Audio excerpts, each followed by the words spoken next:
We are on episode 26 of the Cowgirl Confessions podcast featuring Julie Miller of High Call Outfitters.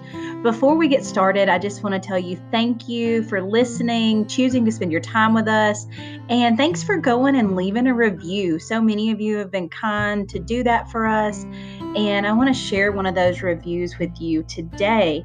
This comes from Rogue to Jade, talking about the episode with Olympic skier Danny Loeb. She says, "Thank you for the interview with Danny. Really enjoyed her view of training and entering this unique sport. It was my first listen to your podcast. You totally got her. I worked with her grandma Judy for years. Thank you." Thank you, Rogue to Jade, for taking the time to leave a review, as well as many others. It really makes a difference. It helps people find us a little bit easier when they're searching. And, just with your time and encouragement, gives them an idea of if they'd actually enjoy listening to this podcast or not. So y'all stay tuned. I can't wait to share Julie Miller of High Call Outfitters with you. Hey y'all, and welcome. You're listening to the Cowgirl Confessions podcast. I'm your host, Dakota Dawn Johnson, small-town cowgirl with Southern roots, blazing a trail as a Midwest ranch wife, mama, and businesswoman. The mission of Cowgirl Confessions is to share the wonderfully wild and Western life stories of cowgirls from all walks of life. We'll talk about the highs, the lows, and everything in between when it comes to navigating careers, cowboys, kids, and cattle. Legendary cowgirl Dale Evans said it best: "Cowgirl is a pioneer spirit, a special brand of American courage. The cowgirl faces life head-on, lives by her own lights, and makes no excuses. Cowgirls take stands. They speak up. They defend the things they hold dear. A cowgirl might be a rancher, a barrel racer, a bull rider, or an actress, but she's just as likely to be a checker at the local Winn-Dixie, a full-time mother, a banker, an attorney, or an astronaut. If you're into wet saddle blankets, talks with God, buckets full of laughter, and the life lessons learned in the process, kick off your boots and settle in. I pray these stories encourage, empower, and give you just the leg up you need. Here's to embracing the cowgirl state of mind, no matter how wild and Western life may get along the way."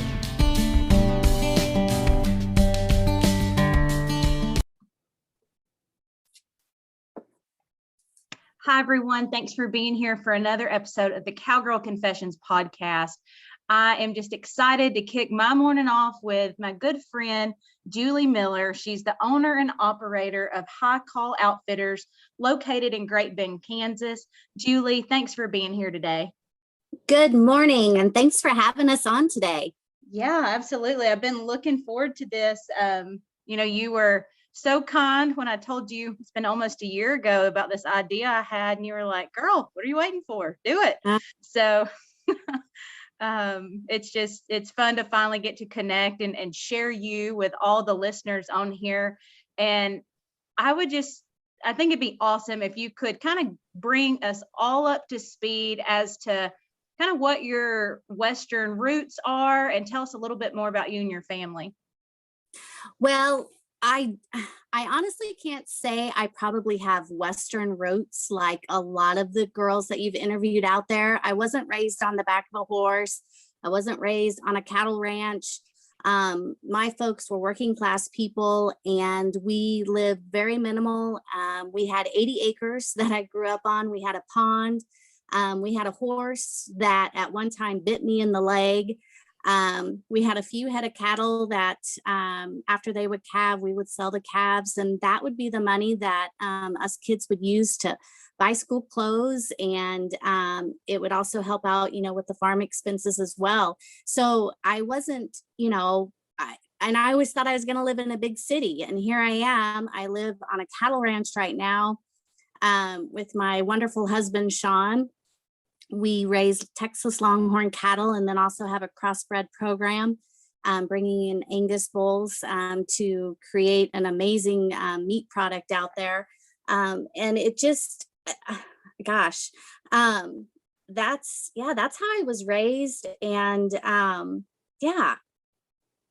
Well, that's the beauty of it. I mean, we've all got different stories, and I love hearing everybody's kind of beginning and their background, whether you grew up, on a huge ranch, or you grew up in the city, or somewhere in between, like what you just described. And we all have those beginnings, and they're so important, I feel like, into how it shapes, the rest of our life and what we choose to do with it. So not only, are you Sean's right-hand woman, and partner in the cattle side of the business. I mean, that's a full-time job in itself, but you also have your own business, High Call Outfitters. And let's talk about, Julie, what the evolution of that business has looked like. And I've just enjoyed getting to, be along for the ride as one of your sales reps for, gosh, probably the past 8 years now. Right. Well, I always thought I was going to be an interior designer. That's what I went to school for. And then kind of realized it wasn't in the areas in the Midwest here. You had to pretty much live in a bigger city or be closer to things of that higher active volume. And so then I just kind of turned my major in school into business related.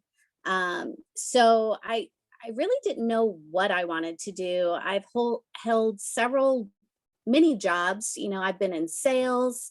I've sold products. I sold Mary Kay for a little bit. Still love and use the product. And I worked for the Buckle for several years. I've managed restaurant and ran a bar. There's so much diversity in my background that I never thought I would have the business that I have today, or never expected to have what we have. I've been blessed along the way with great people supporting me. But we started, I was working full time and determined that I wanted to do something on the side, was introduced to some sources for just, bringing in some fun jewelry, and got to experience going to market in Denver, and then kind of realized there might be something. It kind of fueled a fire in me to want to do something on my own. But through this whole period, I was working full time and determining that, I could do this little side gig on the side, set up at different shows, different events.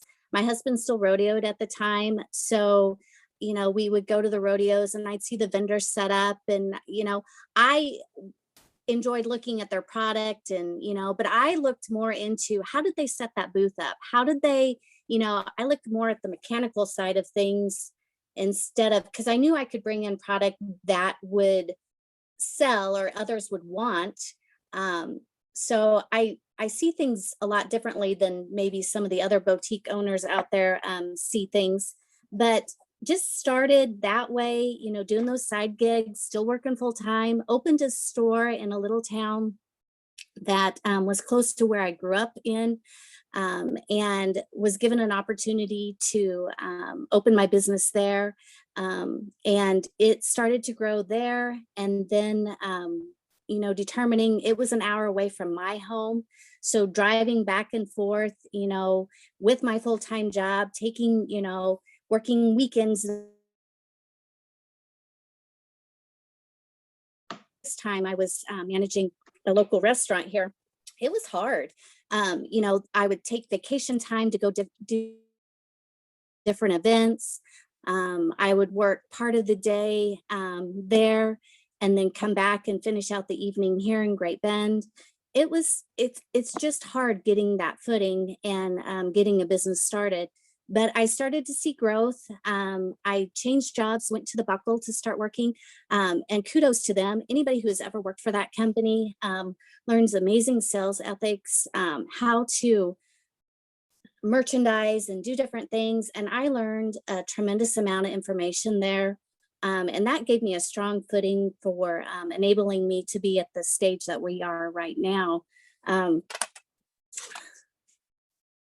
I had to take a drink of my Starbucks. I can't get enough some days.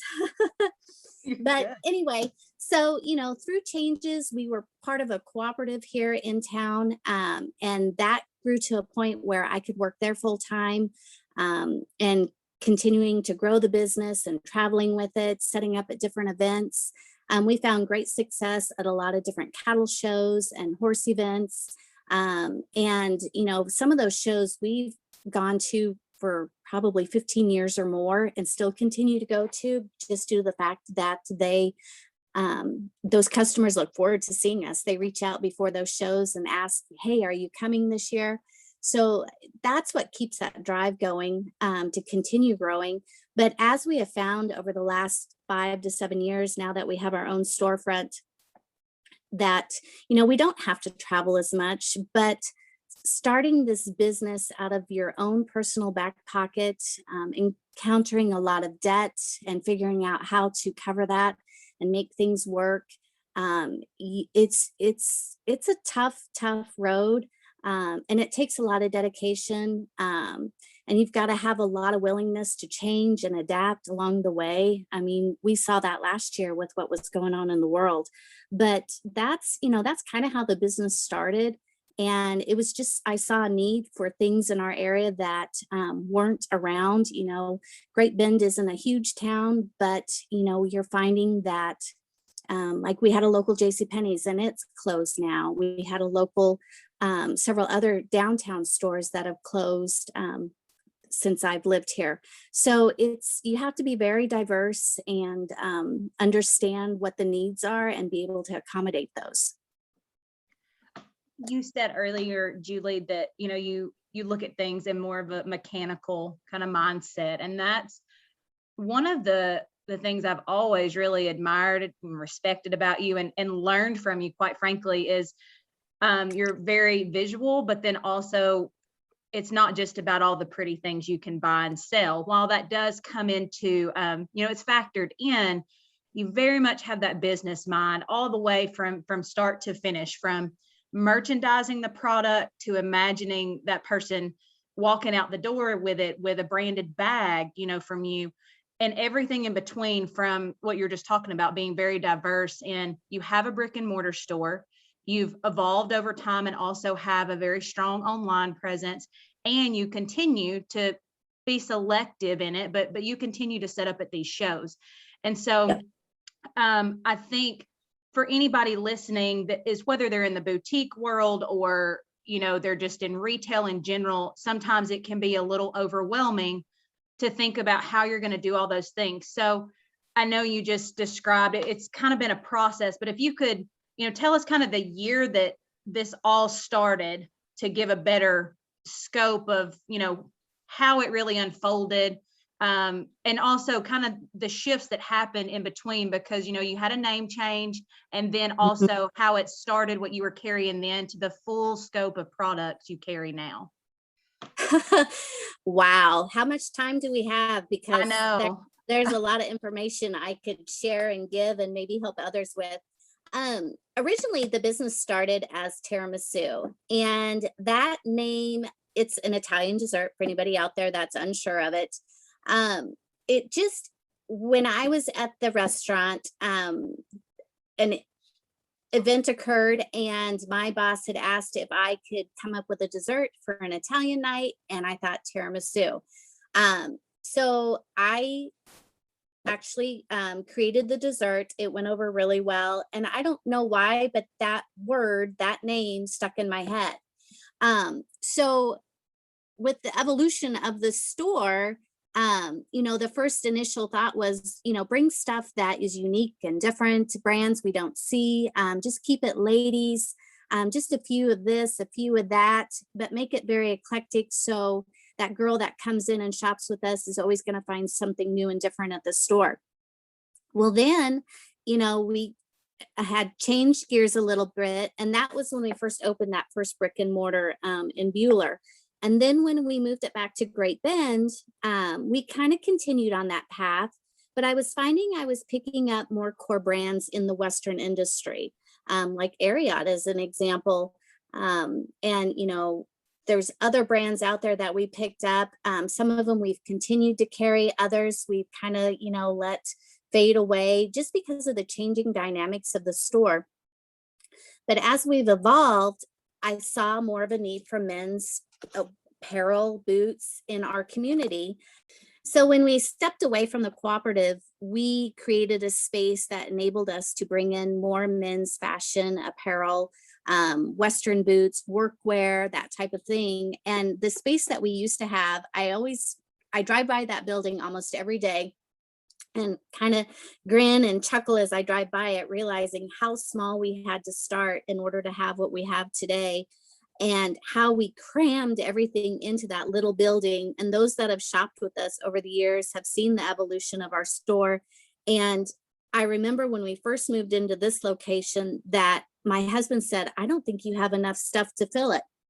And that probably that evening we moved everything in. The next day, it was pretty full. So it was amazing how much stuff I had in that space. And Dakota, you can agree with me. The fact then when you walk into our store now of how much stuff we have in here, holy cats, we could double our size and the store would probably still be full. And that's due to the ability to merchandise and market the product in such a way that enables us to have this much product in such a small space. But anyway, yeah, so the name change evolved with the fact guys can't, well, number one, most of them don't know what tiramisu is, or they can't pronounce it. And it was kind of a girly name. So with a roping background that was created by my husband, I'd never been on a horse before, and he, I played ball all my life and had enough athleticism that I didn't do half bad. Changed the name to High Call Outfitters, and High Call, you always want to be the high call back going into the short round, so you can see how everybody else ropes or performs, so you know what you've got to do to get the job done. And that's kind of been my motto. You got to know what you want to get the job done. You got to know what you want to get the job done. So that's what pushes me every day. But the high call, is a lot easier for those guys out there to say. It means a little bit more to us. Some of people have asked if it, had religious meaning, being the higher calling. And I kind of agree with them. I mean, it's just something that has driven me and created a fire in me to continue to want to see grow. But that's kind of how that name change evolved. You talked about me being a visual person. We just got back from market, and it was, right now we're buying, here it is, spring of this year. We're already buying into late winter, holiday, and even looking at possibility for spring of the following year when we go to market. And, writing orders and trying to figure out, but you're also through this process, you have to be able to visualize, from what other vendors and manufacturers you're buying on how it's all going to work together. There's color stories out there that most of the companies kind of adhere to. You're going to see a lot of purples and lavenders into this coming fall and winter season, which is a color we haven't seen a lot of lately. But seeing all the different things and being able to visualize how's this going to work and when's this going to arrive, there's a lot of technical and dynamic things that you got to think about when you're buying for the next seasons ahead. So, but the store has evolved name wise, to accommodate our guests, and then, looking at things visually and how to put things together. That's a strong need that a business owner in this type of industry needs to have. You were such an encouragement to me. I mean, the first couple of years I was a sales rep, I didn't have a showroom trailer. And so I'd, show up and roll stuff in on rolling racks to see you. And that's a process in itself. And I'm sure it's a little bit harder even as a buyer sometimes to truly imagine how all that stuff's going to look when it can't be presented in a way like where you can see collections. And so once I invested in my showroom trailer, and you just were so encouraging, you're like, hey, have you thought about, hanging this in a collection of how you would merchandise it? Or have you thought about getting some mannequins in here so people could see stuff on body? And I felt like, every time I came there, I took away something that could help me run my business in a better way to provide growth and value to the different retailers I was selling to. So I'm just so appreciative of that, Julie, and just all the insight that you bring and how you share that gift for, not only the visual merchandising side, but just really offering an experience to somebody start to finish. Well, thank you. Thank you. It's been fun watching you grow within the business, and whether it be business related or family related, it's been a fun adventure with you. For sure. I have to tell our funny story real quick. Okay. So you guys listening, Julie, actually, we joke, Julie knew that I was pregnant with my son Monroe before I even knew I was pregnant with my son Monroe. And it was just so funny because, you know, Monroe is such a blessing in our life. I can't imagine our life being any other way, but like, we weren't planning to have a baby right then. And I was headed to see Julie one morning, and I was late. And not that I'm not late for a lot of things in my personal life, but I strive really hard to be on time and punctual for business meetings. And so anyway, I was like, Julie, I am so sick. I'm struggling. Like, I've had to pull over twice on the way to see you. I'm coming, but like, I'm going to be late. And so anyway, when I get there, she's like, well, I mean, do you think you're pregnant? I'm like, no possible way. And then on the way home, I'm like, could I be pregnant? And so a few days later, guess what? We were going to be a family of 3. And so my husband and I joke all the time that Julie knew before we even knew. And that's coming from a girl who's never been pregnant. So I don't know if I'm a good reader of people, but it was a good guess on my part. Yes, and definitely gives us a funny story, you know, to tell for sure. And Julie, another, I feel like, thing that you and I have just, you know, really connected over the years with is the whole idea of quality versus quantity. And you've got a really, I feel like, powerful message that comes along with that, especially in this day and age where so many people can get hung up on how many followers or how many likes they get. And I would just really like it if you could share your thoughts on the quality versus quantity when it comes to, you know, customers, the clothing, advertising, just kind of your whole business concept on that. Well, you know, that applies to everything in life. You've got to have good quality, whether it be quality time with family and friends, or good quality products within your store boutique. It's not always are you able to give the quantity what it needs. So if you can provide it through the quality, then that's going to give you better results, in my opinion. You know, they preach that all over. You know, you've got to invest. And that's so true. You know, we were talking earlier about, you know, social media. How many followers do you have?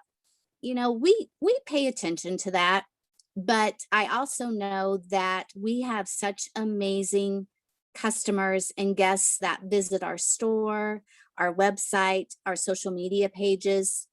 They are very loyal to us. You know, they will reach out to us first before they might venture out to search through, you know, another way or means of getting something.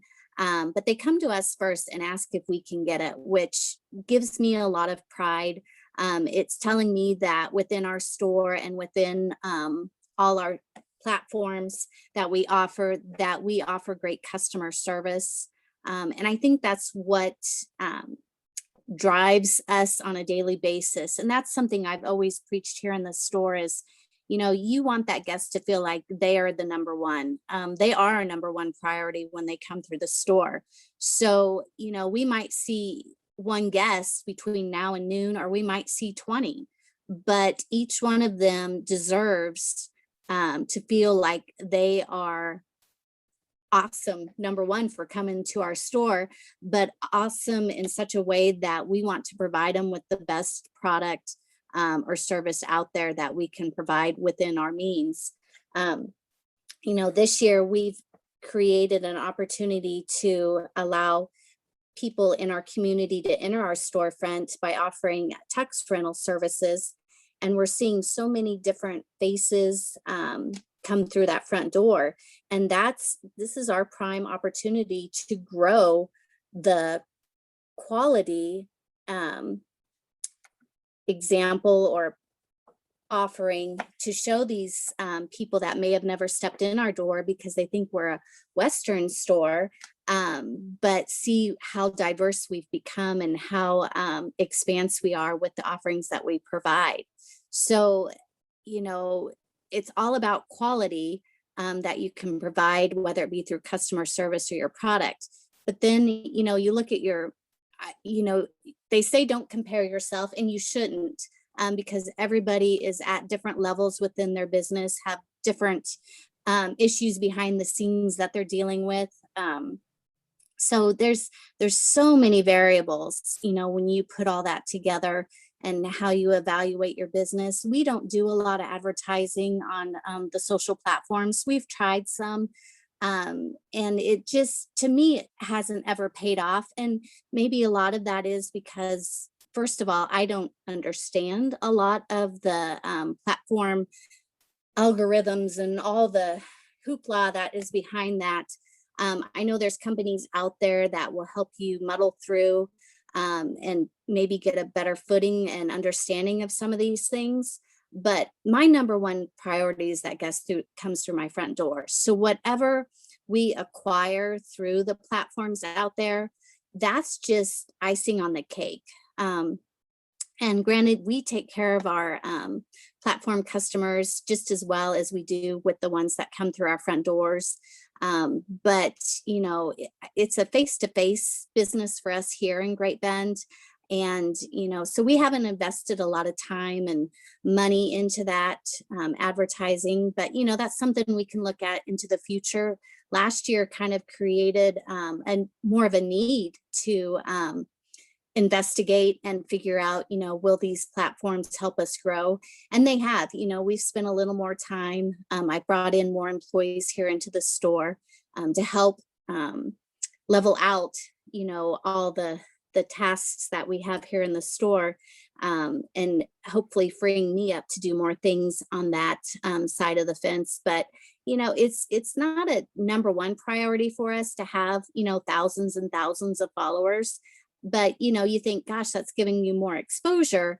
But if they're not a consistent follower or hunting for you, if they're not commenting or sharing, it's not going to come to the top of the feed. So you can have 100 million zillion followers, but maybe only 10,000 of them, kind of pay attention to you or commenting or active, interacting with your platform. So, to us, it's that customer that comes through the front door. It's that customer who calls us. It's that customer who comments with us. It's just quality over quantity, I think, for our business. There's other businesses out there that depend upon, the amount of followers they have. And that's what's allowed them to build their businesses and are very successful at it. So kudos to them for understanding all that stuff that the platforms create, the mayhem of, trying to understand and figure out, how you go about this and what can you and can you not do. I don't, maybe it's my age, I don't know, but I don't know. It's not a top priority for us to focus solely on that. You brought up so many great points there. And I think just to kind of summarize it on my end is there's beauty in owning what you want your main goal to be. You really want to provide a certain type of service and quality service to the customers you come in contact with. And because you're omni-channel, you are brick and mortar, you are online, and you also are still setting up at shows. There's only so many hours in a day. And so I think it's important that we all just think about what our goal is. And then back to your other really great point is that whole comparison game. It's depending on what our goal is. Don't compare yourself to somebody else that maybe is strictly an online retailer, because they're going to have bandwidth and different capacities in different areas due to how their business is set up. It's not a right or wrong. It's just different. Right. And so I just, even as a sales rep, I get to go in so many different stores, and hands down, my favorite part about coming to work with you each time is that I get to feel like a consumer. I am a consumer when I walk in there, put on my other hat to come shop with you. You're Mhm. still bringing me outfits. You're still telling me, and I don't get that anywhere else unless I was to go somewhere, like mainstream. And I really appreciate that because it's an experience still, even for me. Well, glad to hear it. Yes. Yes. It's fun to I mean, I can't imagine being in your shoes and traveling to all the different stores. I'm sure some stores I might walk into and think, "Oh my gosh, I got to merchandise this for them because it needs love and it needs help." Or, "Oh my gosh, this is amazing. This has inspired me to want to go back." And going back to the social media thing, my husband gives me such a hard time. He goes, "Are you on social media again?" And I'm like, "Well, I'm working." But yeah, kind of, but it's fun to explore and see the different ideas and thoughts that people come up with. We are so busy most days here in the store. I don't even have time to think about it. We come in extra early, we stay late, trying to get photos shot. We're not professionals at that by no means. Thankful, the phone's out there and offer so many options, to be able to take such great photos. But it's just, oh man, I don't know. It just inspires me to want to work harder. You never want to copy anybody, but you see things and how others have created and create that visual. And you just think, okay, what can I use in my store that inspired me to want to follow this person? Or it's just, there's so much out there that a person can utilize to help with their own growth within their own business. Absolutely, absolutely. And now, with the growth of your business, one of the things we were talking about before we pushed record was just, the importance of having policies in place to move your business forward in a positive way as you're experiencing that growth. And so, can you share with us a little bit more about that, Julie? Well, nobody ever wants to go to the principal's office. No business owner like myself ever wants to be the principal. But we are finding, as our growth continues, we've had some policies in place. I've always felt rules are made to be broken, but it's coming to a point now where we've got to have some more accountability. We've got to have more, I don't want to use the word stricter, but there are just things within a business to keep it working well, to help everybody understand and follow, everybody be on the same page as to what is expected of them. I know my employees know what I expect when they're out on the floor.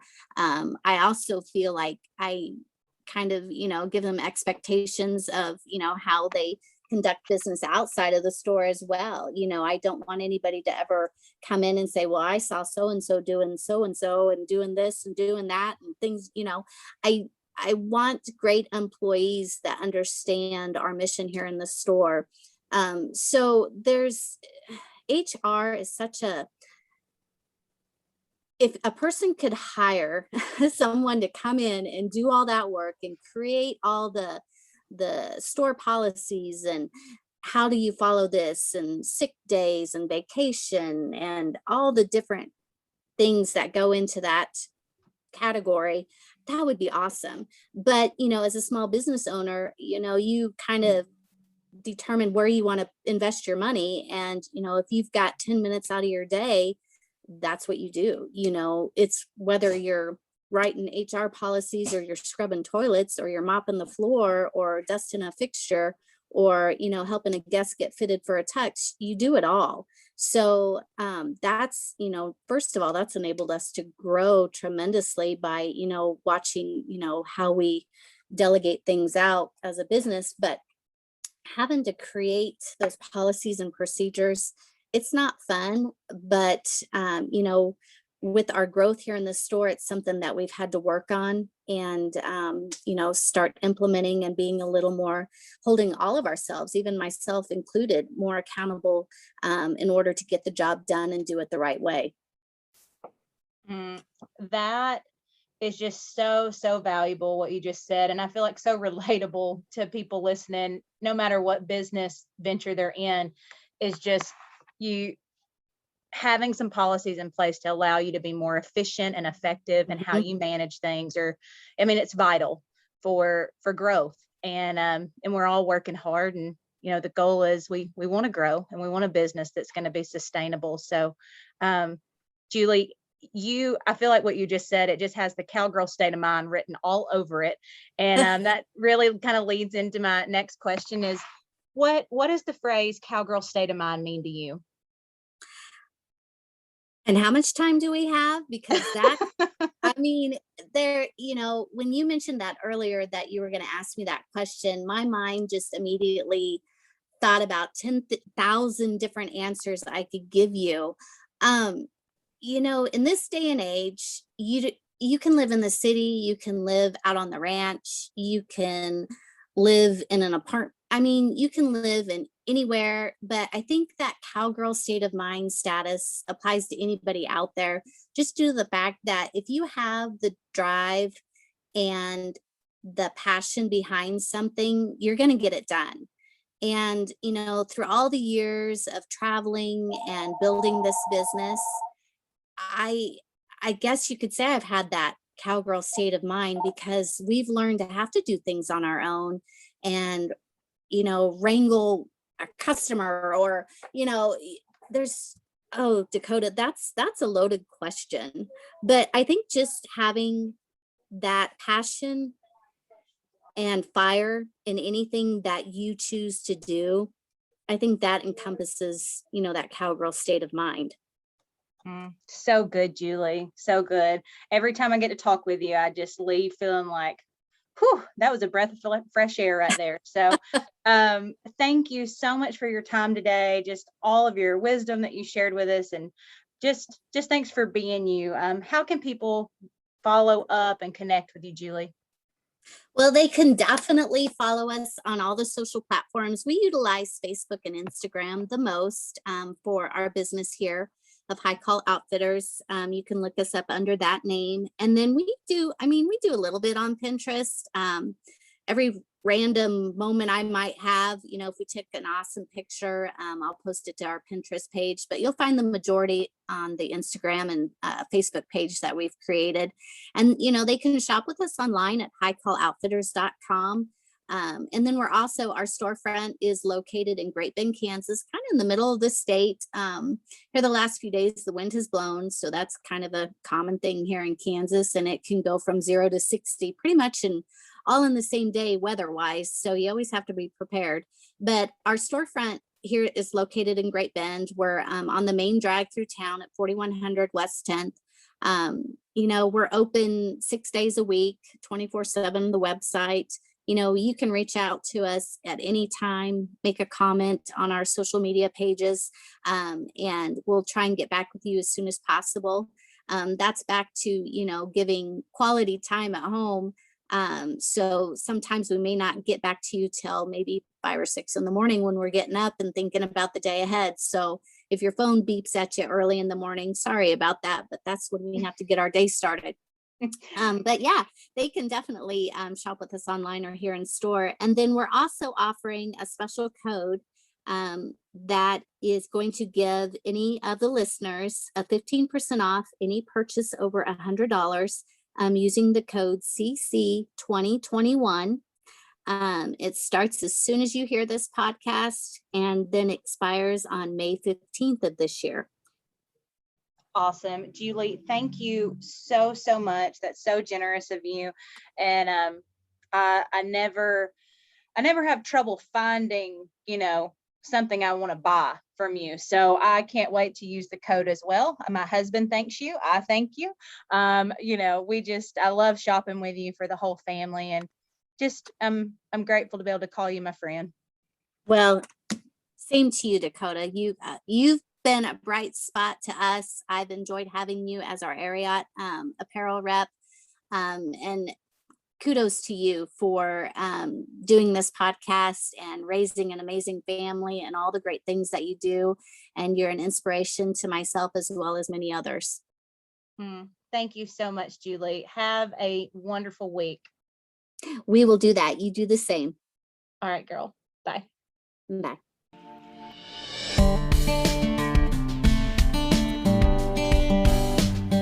Thank you for spending your time with me on the Cowgirl Confessions podcast. I'm so glad y'all stopped by.